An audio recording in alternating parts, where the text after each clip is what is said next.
इस दुनिया में तमाम मिथ, तमाम रहस्य भरे पड़े हैं। बहुत सारे रहस्य ऐसे हैं जिनकी सच्चाई आज तक लोगों के सामने नहीं आई। बहुत सारे रहस्य ऐसे हैं जिसके बारे में ये पता ही नहीं चला कि इसकी शुरुआत कहाँ से हुई।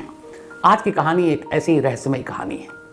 कहानी एक कब्र और उस कब्र के ऊपर लगी एक मूर्ति की है जो कि ब्रॉन्ज की मूर्ति है, और ये कहानी है 1870 की। हर दौर में जब जहाँ मीडिया रही है तो बहुत सारे लोगों को मीडिया से शिकायत भी रही है। ख़ास तौर पर जो इस्टेब्लिशमेंट है, गवर्नमेंट है या राजशाही है, तो उन्हें कभी पसंद नहीं आता कि मीडिया उनके खिलाफ कुछ बोले या कुछ लिखे, या अब आज के दौर में टीवी है तो कुछ दिखाए। नेपोलियन बोनापार्ट, बचपन में आप लोगों ने भी पढ़ी होगी, इस हिस्ट्री में पढ़ा होगा, इतिहास। तब फ्रांस में नेपोलियन बोनापार्ट III उस दौर में गद्दी पर थे और उनकी हुकूमत थी। उनको भी हुकूमत में रहते हुए करीब 20 साल से ज़्यादा का वक्त हो चुका था, और उस वक्त कई सारे फ्रेंच मीडिया थे, न्यूज़पेपर भी निकलता था। ऐसा ही एक अखबार था जिसका नाम था ला मर्सिलेज। अब ये ला मर्सिलेज एक्चुअली फ्रेंच नेशनल एंथम भी है, उसको इसी नाम से कहा जाता है। और इत्तेफाक से जो फ्रांस के प्रेसिडेंट हैं इस बार 26 जनवरी पे हमारे चीफ गेस्ट भी हैं, तो वहाँ का एक न्यूज़पेपर था ला मर्सिलेज। और ये ला मर्सिलेज जो था ये किंगडम के ख़िलाफ़ था, यानी कि नेपोलियन बोनापार्ट की जो हुकूमत थी लगातार उसके खिलाफ लिखा करता था। अब नेपोलियन बोनापार्ट के बहुत सारे कज़न भी थे। अखबारों में शाही परिवार के लोगों के बारे में अलग अलग कभी एडिटर्स लेटर में भी खबरें छपती रहती थी। 1869 में ऐसी यह खबर छपी, और यह खबर थी नेपोलियन बोनापार्ट के एक कज़न की, पियरा बोनापार्ट। उस कज़न के और उससे रिलेटेड जो लोग थे उसमें कुछ लेडीज़ भी थी। तो इससे वो नाराज़ हो गया। एडिटर जो थे उस वक्त उससे अपनी नाराज़गी जताई। अब शाही परिवार के खिलाफ पंगा लेना तो कुछ भी हो सकता था।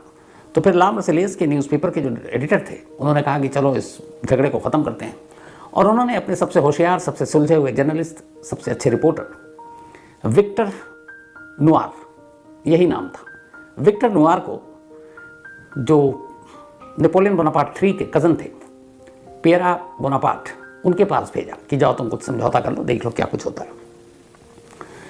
तो 1869 से इस समझौते की शुरुआत चलती रही, बात होती रही, लेकिन बात बनी नहीं। धीरे धीरे कई बैठकें हुई। लास्ट 11 जनवरी 1870, 11 जनवरी 1870 की बात है ये। लगभग साल भर हो गए थे, अखबार से नाराज़गी चल रही थी शाही परिवार की। तो फिर जो अपने विक्टर नुआर हैं वो पहुँचे पियरा बोनापार्ट के पास, कज़न के पास नेपोलियन के, और जाकर उन्होंने बताई कि ऐसे ऐसे एडिटर साहब ने कहा है फलान, जो भी एक मैसेंजर के तौर पर। लेकिन उस दिन जो पियरा बोनापार्ट था उसको गुस्सा आ गया, और उस गुस्से में उसने अपनी पिस्टल निकाली और सीधे विक्टर नुआर की तरफ तान कर गोली चला दी। विक्टर नुआर वहीं फर्श पर गिर पड़ा और उसकी मौके पर ही मौत हो गई। अब जब मौत हुई तो फिर न्यूज़पेपर तक खबर पहुंची। अब एक पॉपुलर न्यूज़पेपर जो फ्रेंच वहाँ का, जिसका नाम ही वहाँ के नेशनल एंथम पर उस अखबार को निकाला जाता था, ला मर्सिलेज, उसके एक जर्नलिस्ट को एक शाही परिवार के शहजादे ने, क्योंकि वो प्रिंस था, उसने गोली मारी तो उसको लेकर खूब हंगामा हुआ। और इस राजशाही के खिलाफ तब तक लोग जागरूक भी हो रहे थे, लोकतंत्र की आवाज़ भी उठ रही थी। तब जब एक जर्नलिस्ट की मौत की खबर आई और उसके पीछे की कहानी अखबार में चूँकि लगातार छप रही थी तो लोगों को पता था, तो अपोजिशन को बड़ा मौका मिल गया जो इन सारी चीज़ों के लिए आवाज़ उठा रहे थे। उन्होंने विक्टर नुआर की मौत को एक तरह से एक मुद्दा बना दिया और राजशाही के खिलाफ आवाज़ उठाने लगे। अब इसके बाद विक्टर नुआर के अंतिम संस्कार था, तो लाश के साथ पूरी एक रैली निकली, और कहते हैं कि उस दौर में शाही परिवार के खिलाफ जाकर करीब 1 लाख लोग सड़क पर उतर आए, और उसकी लाश के साथ विक्टर के वो कब्रिस्तान तक पहुंचे, सेमेट्री तक, और फिर उसे दफनाया गया। अब लोगों में इस बात को लेकर बड़ा गुस्सा था। लेकिन 1870 ये बात है, जनवरी की, जब ये डेथ हुई थी, कुछ वक्त गुजरा और सितंबर 1870 आ गया। सितंबर 1870 में पर्शियन ने फ्रांस पे हमला किया और फिर राजशाही खत्म हो गई, उनका कब्जा हो गया। तो जो विरोध में आवाज़ उठा रहे थे सब, मामला थोड़ा दब गया। अब ये भी हुआ कि अब विक्टर नुआर की बात भी लोग भूल जाएंगे। धीरे धीरे वक्त बीता, करीब 21 साल बीत गए। 1870 को जब गोली मारी गई थी विक्टर को, 21 साल के बाद अब लोगों को याद आया विक्टर नुआर। तो उन्होंने कहा कि विक्टर नुआर की जहाँ पर कब्र है, उस कब्र से उसकी लाश को निकाल कर पेरिस के सबसे बड़े कब्रिस्तान में दोबारा दफनाया जाए। उस ताबूत को निकाला जाए और ताबूत समेत एक दूसरे कब्रिस्तान में दफनाया गया था, तो वहाँ से उस लाश को निकाला गया। और अब जो पेरिस का सबसे बड़ा कब्रिस्तान है उसका नाम है पेरेलेसे। तब ये हुआ कि विक्टर की लाश को पेरिस के सबसे बिगेस्ट जो कब्रिस्तान है पेरेलिस है, वहाँ पे इसको दफनाया जाएगा। लाश निकाली गई बाकायदा तमाम धार्मिक रीति रिवाज के हिसाब से और ले जाकर अब पेरेलिसे की एक कब्र में उस ताबूत को रख दिया गया। कब्र नई बन गई। अब विक्टर नुआर को पेरी बोनापार्ट ने जो गोली मारी, वो कहानियां उस वक्त थी। उस वक्त विरोध प्रदर्शन हुआ, 1 लाख से ज़्यादा लोग उसकी अंतिम संस्कार में शामिल हुए। तो जब ये कब्र का ट्रांसफर हुआ एक जगह से दूसरी जगह, तो ये भी मीडिया में खबर आई। तो 21 साल के बाद विक्टर नुआर एक बार फिर से जिंदा हो गया। जब जिंदा हुआ तो उसके कुछ चाहने वाले उन्होंने कहा कि इस जिंदा होने को कुछ भुनाया जाए। तो फिर तय हुआ कि विक्टर नुआर की एक मूर्ति बनाई जाए, एक ऐसी मूर्ति जो यादगार हो। अब इसके लिए बहुत ढूंढा गया, आखिर में एक मूर्तिकार मिला जो बहुत ही नामी था उस वक्त। उससे कहा गया कि आप एक मूर्ति बनाओ, हमें पता नहीं कैसी मूर्ति है लेकिन अच्छी होनी चाहिए, और क्या सब्जेक्ट कैसे आप बनाओगे वो आपके ऊपर छोड़ दिया, लेकिन वो ब्रॉन्ज की मूर्ति होनी चाहिए। अब जिस मूर्तिकार को ये काम सौंपा गया उसने कहा कि ऐसी कैसी या कौन सी मूर्ति बनाएं जो लोगों को यादगार और उस मूर्ति के जरिए उसका भी नाम और ज़्यादा हो जाए। उसने बहुत सोचा। जब जनवरी 1870 में विक्टर का कत्ल हुआ था तो उस अखबार ने जिसमें वो काम करते थे, ला मर्सिलेस, उसने पूरा डिस्क्रिप्शन छापा था, कैसे गोली चली, कैसे वो गिर गए फर्श पर, और उस वक्त कैसे लाश ज़मीन पर पड़ी हुई थी। उस दिन विक्टर ने क्या कपड़े पहने थे, क्या जूते पहने थे, ये सारे डिस्क्रिप्शन के साथ एक स्केच बना था क्राइम सीन को डिस्क्राइब करते हुए। तो वो स्केच भी अखबार में छपा था। बहुत सोचने के बाद मूर्तिकार ने अचानक, अब चूंकि विक्टर के बारे में उसे पढ़ना लिखना भी उसे जानना है, उसे उस स्केच उसने देखा। स्केच देखने के बाद उसे ख्याल आया कि क्यों ना विक्टर नुआर गोली लगने के बाद जब फर्श पर गिरा और उसने दम तोड़ा तो उस आखिरी मूवमेंट की मूर्ति बना दी जाए। इसके बाद उसने ब्रॉन्ज की मूर्ति बनानी शुरू की। मूर्ति बनकर तैयार और वो वाकई मूर्ति बेहद शानदार बनाई। हूबहू विक्टर का फेस, उसके नाक, उसके लिप्स, कान, कद काठी, साइज। अब जब मूर्ति बनकर तैयार हो गई थी, जिन लोगों ने बनाया, जो लोग इसके पीछे थे, उन्होंने कहा कि अब इस मूर्ति को कहाँ लगाया जाए।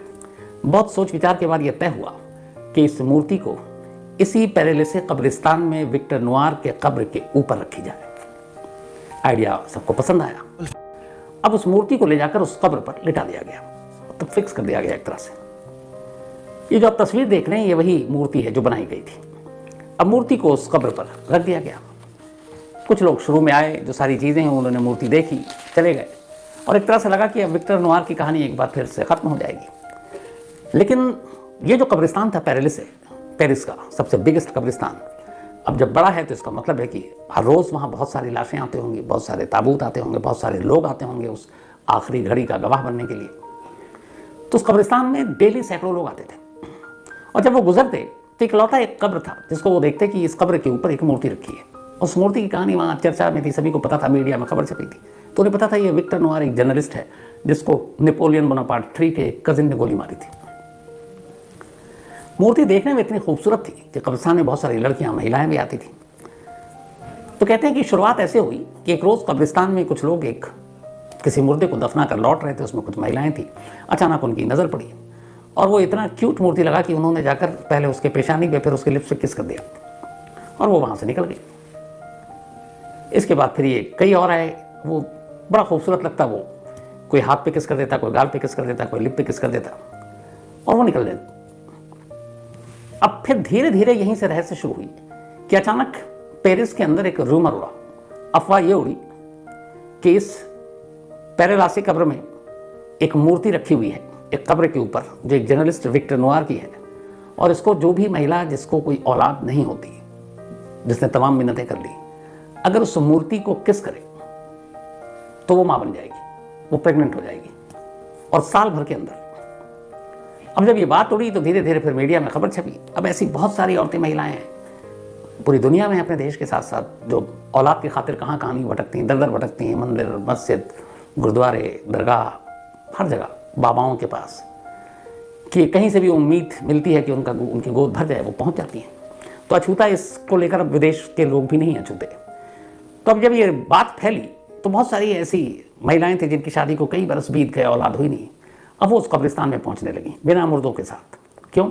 बस जाकर विक्टर नुआर की मूर्ति को एक किस करनी है, और उस किस करने से उनको उम्मीद है कि वो माँ बन जाएंगी। धीरे धीरे अब तांता लगना शुरू हो गया। अब जब तांता लगना शुरू हो गया तो इसके बाद फिर नई नई कहानी आनी शुरू हो गई। एक आया कि जो मूर्ति को किस करे प्रेग्नेंट तो होती है, दूसरा आया कि अगर वैसी लड़कियां जिनको उनकी मन चाहा वर नहीं मिल रहा, शादी नहीं हो पा रही है, तो वो भी अगर जाएं उस मूर्ति के पास और अगर वो उसके राइट फुट दाहिने पैर को छुएं तो उनको बहुत ही प्यारा और प्यार करने वाला पति मिलेगा।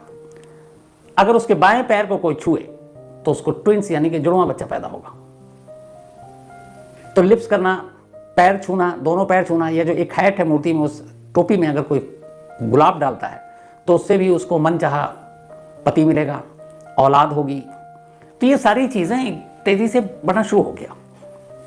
अब और अफवाहें फैलने लगी कि जो मां नहीं बन पा रही हैं वो उस मूर्ति के जो प्राइवेट पार्ट्स हैं अगर उसको जाकर टच करती हैं तो वो प्रेग्नेंट हो जाएंगी। तो धीरे धीरे ये बात पेरिस के बाहर तक पहुंच गई।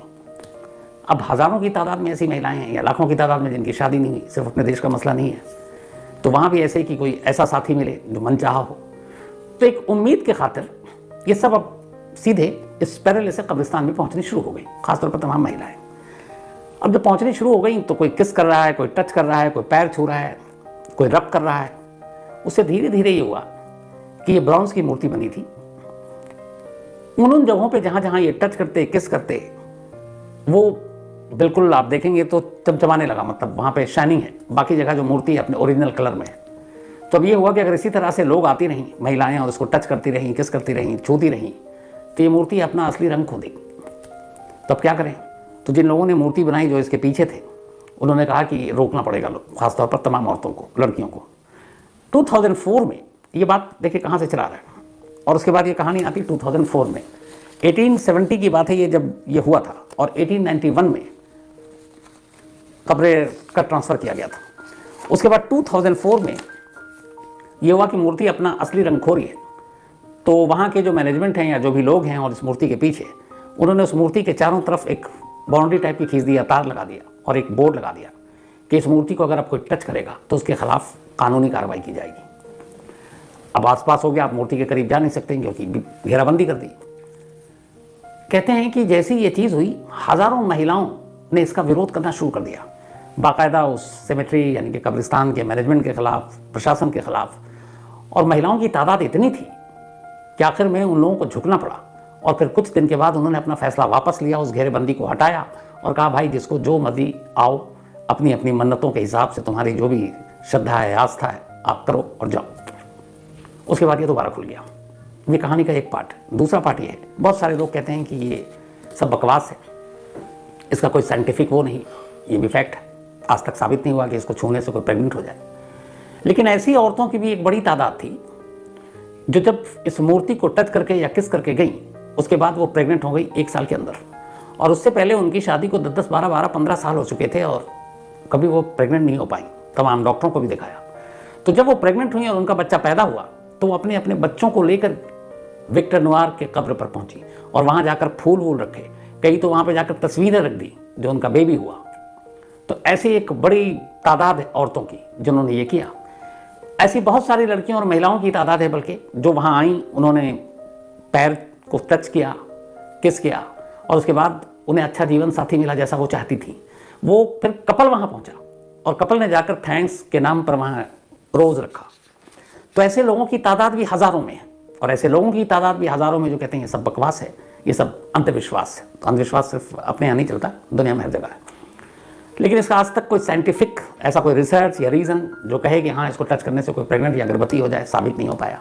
लेकिन एक तरफ हज़ारों लोगों की उम्मीद और आस्थाएं हैं जो कहती हैं कि यहाँ आने के बाद, किस करने के बाद, टच करने के बाद ही वो माँ बनी या फिर उनकी शादी हुई। तो दोनों पहलू हैं इस किस्से के। लेकिन ये कितना सच है, कितना सही, कितना विश्वास, कितना विश्वास, ये ना कहने की हालत में मैं हूँ। चूँकि 1891 से 2004 फिर आज 2023 कोई भी इस बात को साबित नहीं कर पाया। तो एक अजीब रहस्य, एक अजीब पहेली है और कमाल है। और कमाल के लोग हैं दुनिया में और हर तरह के लोग हैं दुनिया में और हर तरह की चीज़ें हैं, हर तरह की रहस्यमयी चीज़ें भी हैं।